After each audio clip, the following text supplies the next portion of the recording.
Alors, si on veut continuer le combat, reprendre l'offensive linguistique, et ça va prendre les jeunes. Beaucoup de jeunes n'ont pas connu aucun débat linguistique.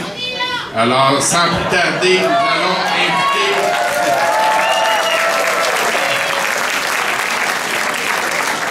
allons inviter quelqu'un qui va parler pour les différents mouvements souverainistes universitaires, le président du mouvement souverainiste de l'Université de Montréal, Maxime Laporte.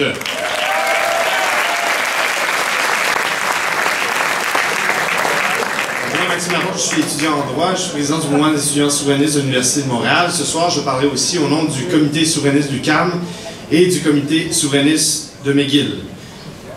Les récents... C'est vrai, il y en a aussi. Les récents événements nous ont démontré combien le régime illégitime d'Ottawa est en position de faiblesse vis-à-vis de nos prérogatives démocratiques et de notre volonté de peuple.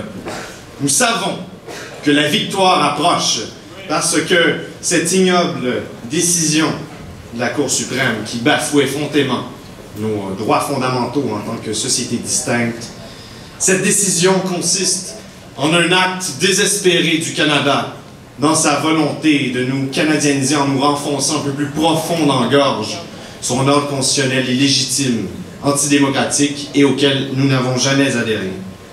Le Canada, c'est la triste réalité d'une diglossie qui se croit être un bilinguisme, la négation continuelle de nos prérogatives nationales transfigurées en victoire absolue du libre choix individuel.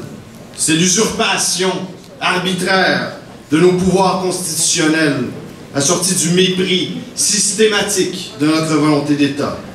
Ultimement, c'est l'anglo-canadianisation du Québec, sous masque d'évolution, sous masque d'ouverture au monde, de brisement des solitudes, entre autres mensonges.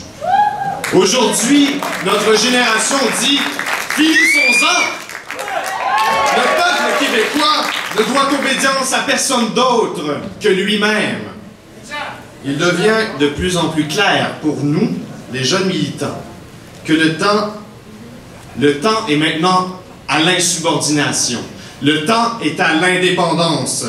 Nous attendons fébrilement du Parti québécois qu'il fasse preuve d'indépendantisme en ne reconnaissant pas la force d'application de la reine Ouienne contre Québec. Nous disons aujourd'hui à nos élus du PQ qu'ils doivent agir en vue de protéger notre démocratie, nos droits fondamentaux et notre volonté souveraine, en réaffirmant l'autorité suprême de l'Assemblée nationale du Québec et en repoussant impérativement les immixtions illégitimes du régime d'Ottawa dans nos affaires d'État. C'est la loi 99 sur nos prérogatives en tant qu'État et peuple qui leur impose ce devoir politique. Par cette loi, nous nous sommes reconnus État en nous donnant le pouvoir de protéger nos intérêts d'État contre toute ingérence illégitime d'un État étranger. Quant au droit international, à défaut de nous reconnaître un droit absolu à la sécession ou à l'autodétermination externe, on nous reconnaît le droit fondamental à l'autodétermination interne au sein du Canada. Alors de grâce, exerçons ces droits, qui sont aussi des devoirs. Bien sûr qu'une telle stratégie de rupture pourrait enclencher une obligation de négocier de part et d'autre. Bien sûr qu'il y a des inconvénients à se montrer courageux en politique. Mais nous avons l'occasion historique de sortir vainqueurs de telles négociations, de cette bataille, en cristallisant par nos actes ce qui constitue notre profonde légitimité politique et notre droit d'exister. Certains rétorqueront sans doute que nous sommes dans un état de droit et qu'une telle démarche met à mal le principe de primauté du droit.